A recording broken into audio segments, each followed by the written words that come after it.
Welcome to another deep dive. Today we're going to be unpacking a book all about money. Oh, fascinating. It's called NUW, The Power of Money by Paul Sheard. Okay.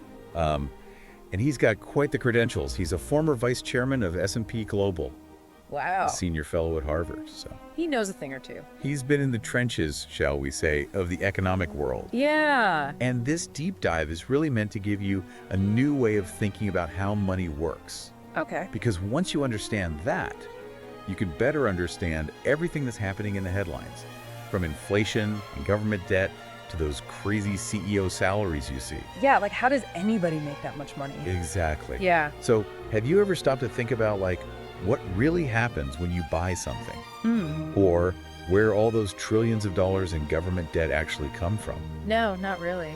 Well, the answers might surprise you, and that's what we're going to be talking about today. I'm ready. Let's do it.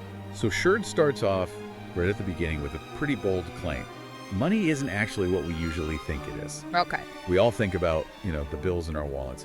But he says it's actually more like a social construct. Oh, interesting. So how would you kind of elaborate on that? So instead of those dollar bills, think of money as points in a system. Like those points represent your purchasing power. Oh, okay. So kind of like your bank balance is more like your score in a video game than an actual stack of cash. So it's all based on trust then. Yeah, absolutely. Yeah. Trust is essential. That these points can actually be exchanged for things in the real world. Right. We trust banks to hold our deposits and the government to backstop the whole system, and everyone has to agree to play by the same rules, So the government plays a pretty big role. Yeah, a big one. Because, you think about it, physical currency like coins and banknotes, that's only a tiny fraction of the total money supply. Right. Most money only exists digitally. Like it's all just numbers in bank ledgers. Wow. So maintaining trust in the system is absolutely essential. That's where the government comes in. Exactly. Okay, so how does this money actually get created in the first place? Well, that's where things get really fascinating. Okay. Sheard says that a main way money is created is through banks when they make loans. Hold on. I always thought the government printed the money. Yeah. Are you saying banks can just create money too? Well, it's a common misunderstanding. Banks need reserves to operate, but the actual lending process is what generates new money. Okay. Like say a bank makes a $100,000 loan. That loan becomes an asset for the bank, but they also credit the borrower's account with that $100,000. So just like that, new money enters the system. So the loan creates the deposit, not the other way around. That's it, yeah. Sounds kind of like accounting magic. Yeah, well, it's not magic. It's just challenging the traditional thinking, like the loanable funds theory, that banks lend out existing deposits. That's just not really how it works. So they're basically creating money every time they issue a new loan. Essentially, yeah. It's a pretty powerful position. It is. They operate within regulations, and they have reserve requirements that they need to back up those loans. And ultimately, those reserves come from the central bank, which is where the government comes back in. Okay. Yeah. So the government's the other big player in this money creation game. So if banks are creating money through loans, how does the government create money? Sheard argues that the idea that governments have to borrow money before they can spend it is a total misconception. What? Yeah. He uses this analogy, he calls it the monetary garden of Eden, and he wants you to picture a simple world where the government is its own central bank. Okay. When the government spends money in this scenario, it's creating new money directly. It's like they're just seeding the economy. Right. But what about government bonds and the national debt? How does that work? So that's where we have to kind of step out of the garden and back to reality. Because government bonds, they're often seen as borrowing, but they actually work differently in a system where the government controls its own currency. Okay. They're more about managing the overall supply of money and influencing those interest rates. So this is really challenging how I'm thinking about government finances. Good. It raises new questions. Yeah. Like, what about, quantitative easing or QE? Oh, yeah. We hear about that all the time. It's often portrayed as this mysterious money printing operation by central banks. Sheard argues that that's just too simplistic. Okay. QE basically involves the central bank buying up government bonds. Yeah. And when they do that, they're changing the form of the money that's already been created by government spending. So they're not, creating money out of thin air. They're just kind of shuffling things around. Yeah, it's more like rearranging the furniture than building a new house. Yeah. Okay, so QE's primary goal is to influence how that money is held and used within the economy, especially when traditional interest rate levers aren't working. Yeah, pretty much. This is a lot. My head's spinning a little bit. It's complicated, but understanding how it works is essential for grasping how the financial world actually operates. Yeah, and once you understand that, it starts to make a lot more sense. A lot more sense. Okay, but what about all this government debt? Is that really a burden on future generations? That's the question everybody asks. And Sheard says that government debt, at least when it's denominated in its own currency, functions completely differently than personal debt. Wait, so government debt isn't really debt? Well, it is technically, but it functions completely differently. Bro. It's less about owing money and more about managing the overall spending and purchasing power. So the government's not going to come knocking on my door? No. And Sheard is actually quite critical of the debt-to-GDP ratio. That's used all the time. Because he says it can be really misleading and cause unnecessary alarm. Okay. Yeah, he suggests we need to rethink how we view government debt and focus on its actual economic effects rather than get all worked up about moral arguments. That's a relief. Yeah.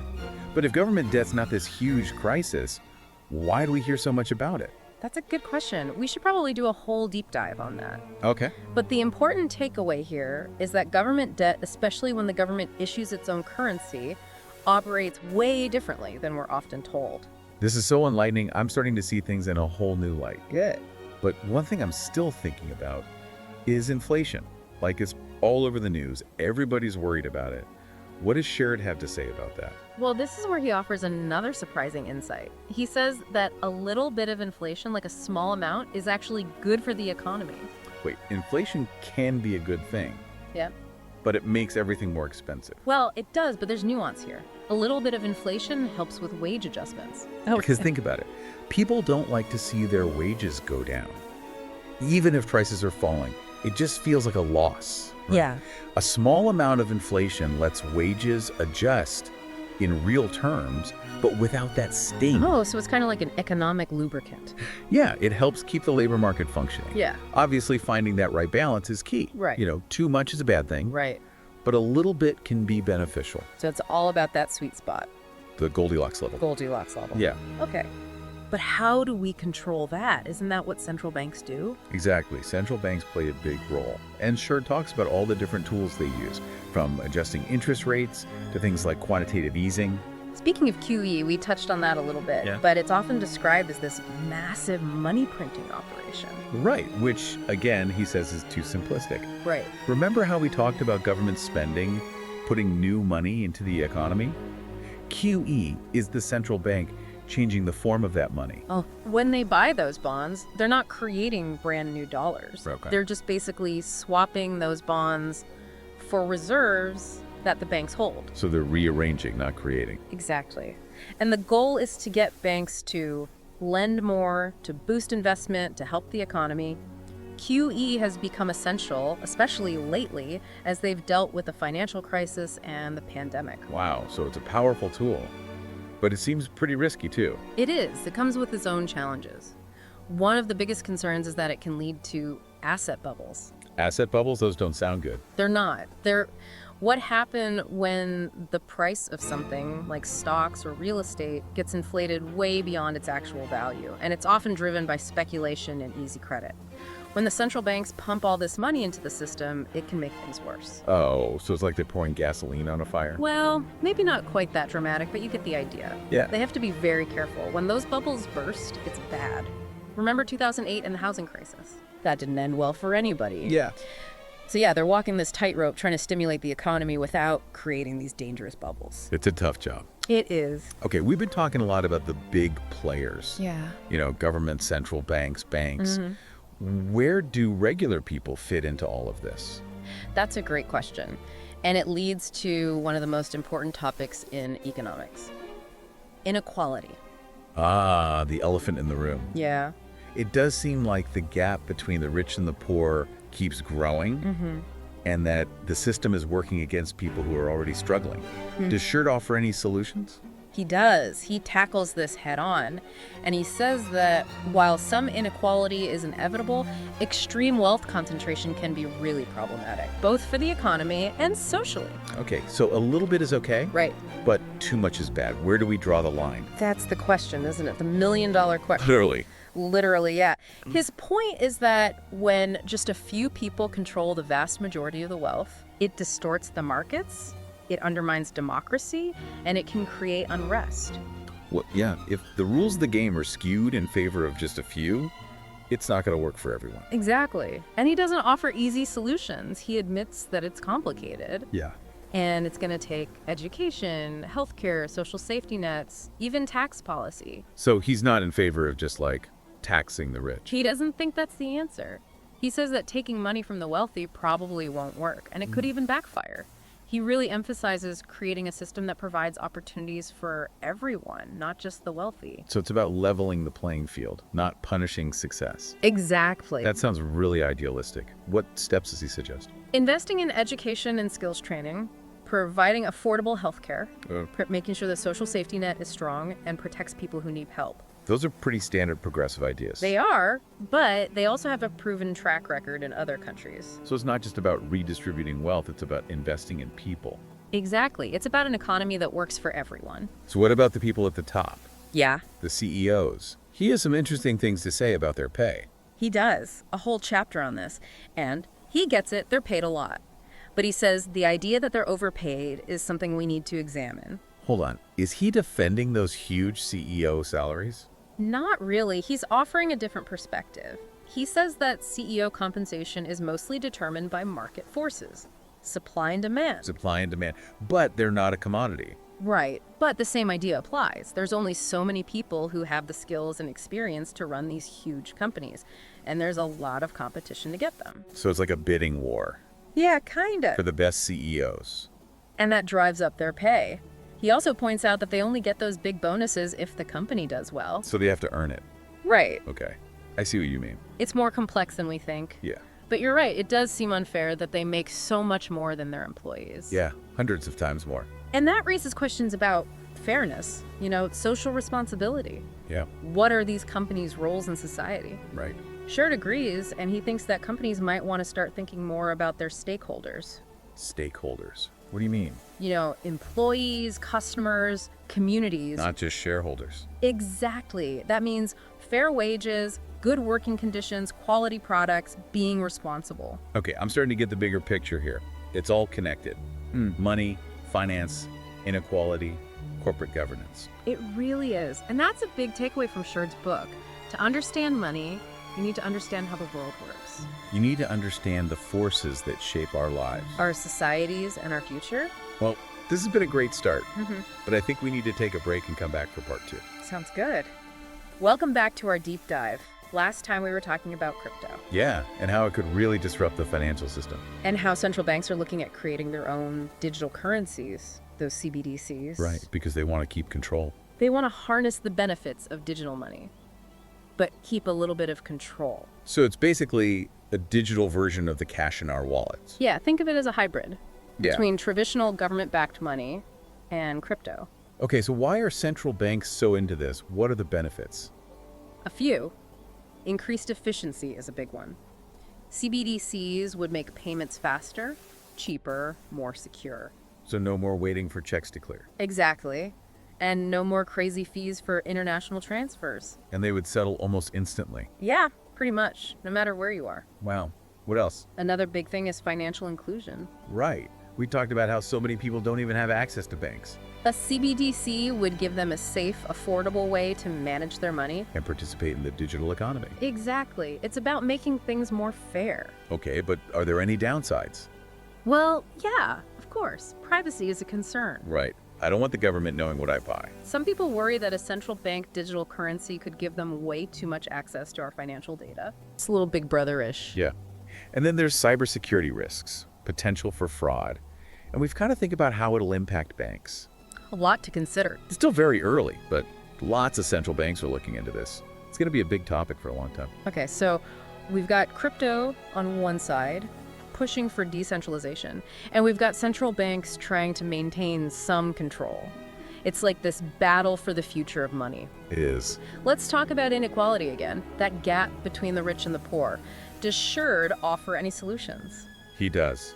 He says that while some inequality is natural in a market economy, too much is a problem. Okay. Economically and socially. Because when a tiny group of people have most of the wealth, Yeah. it messes with the markets, it hurts democracy, and it makes people angry. Right. Feels like the system's rigged. He doesn't pretend there's some easy fix. Yeah. It's going to take a lot of effort. Education, healthcare, a strong social safety net, and yeah, taxes too.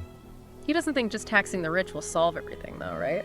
Not really. He thinks taking all their money probably won't work. Might even make things worse. Okay. What we really need is a system that gives everyone a chance to succeed, not just the wealthy. A level playing field. Exactly. I like the sound of that. But how do we get there? Invest in people. Okay. Education, skills training, Right. make healthcare affordable, and have a good safety net to help people who are struggling. Sounds pretty progressive. It is. But those ideas have worked well in a lot of other countries. So the goal is to invest in people, not just punish the rich. Exactly. Build an economy that works for everyone. It's a great goal. It is. Speaking of those at the top, though, Yeah. what about those big CEO salaries? Sheard spends a whole chapter on that. He does. He acknowledges that, yeah, executives make a ton of money, but he doesn't like the idea that they're automatically overpaid. Really? So he's defending those multi-million-dollar paychecks. Not exactly. He's saying it's more nuanced than that. CEO pay, he says, is largely driven by market forces. Supply and demand. Supply and demand for CEOs. Yeah, think about it. There's only so many people out there who can run a huge company, Right. and every company wants the best one. Oh, so they're all competing for the same small pool of people. Exactly. And that drives up their pay. Like a bidding war. Yeah.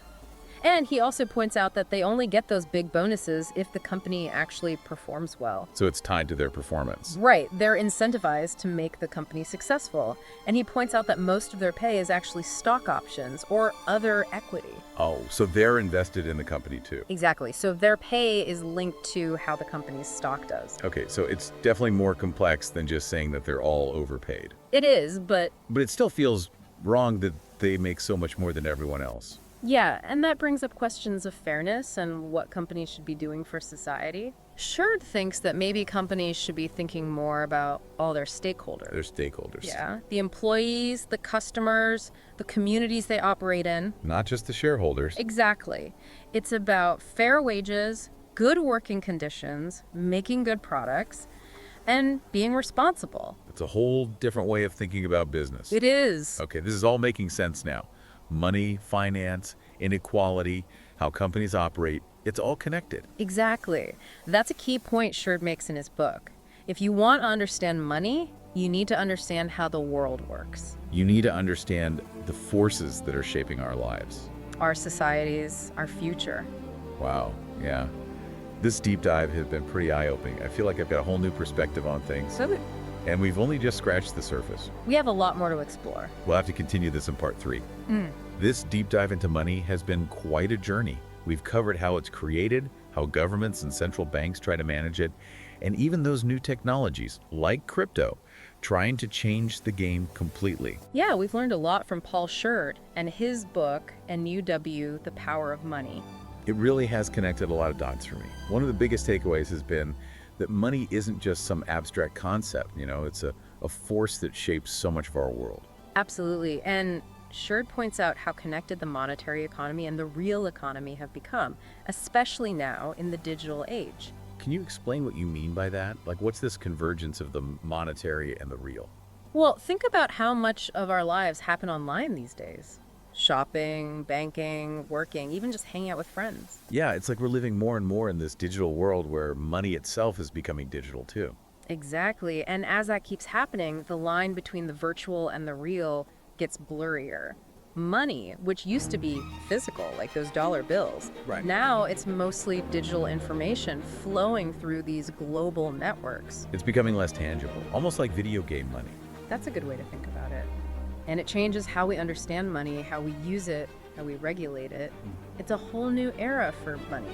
digital, global, and constantly changing. It's exciting and a little scary at the same time. It is, and Sheard argues that our old ways of thinking about economics and finance just aren't going to cut it anymore. We need to adapt. We need a software update for our brains, basically. Yeah, exactly. We've got to be flexible, willing to try new things. Policies and institutions need to change too, so we can really take advantage of all this new stuff. And what about crypto? It's a perfect example of tech changing how we think about money. It really is, and it's challenging everything we thought we knew. Some people think it's the future, decentralized, democratic, no government control. And others think it's all just a bubble. Yeah. Sheard gets that. He sees both sides. He explains all the technical stuff, like how Bitcoin works, the blockchain, mining, and even though I'm not a tech person, it's actually pretty easy to understand the way he explains it. He's like the Carl Sagan of economics, making the complicated stuff easy for everyone to get. I love that comparison. He really gets you curious about this stuff.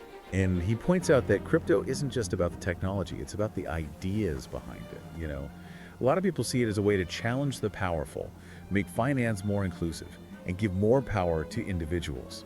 It's a whole movement for change. It is, and it's fascinating to watch how it all plays out. It could really change the game, but it's still so early. Yeah, Sheard doesn't try to predict what will happen, but he knows that crypto has the power to really shake things up. So we've got crypto pushing for a decentralized future, and central banks trying to hold on to some control with their digital currencies. It's like this tug of war over the future of money. It is, but no matter what happens, Sheard believes central banks will always be important. They're not going away anytime soon. He says they're crucial for stability, managing inflation, keeping the economy growing. But they need to change with the times. They can't just keep doing the same old thing. Exactly. They need to be open to new ideas, try new tools and strategies, and work with everyone else to figure out how to navigate this increasingly complex world. Well, after this deep dive, I feel like I finally get money.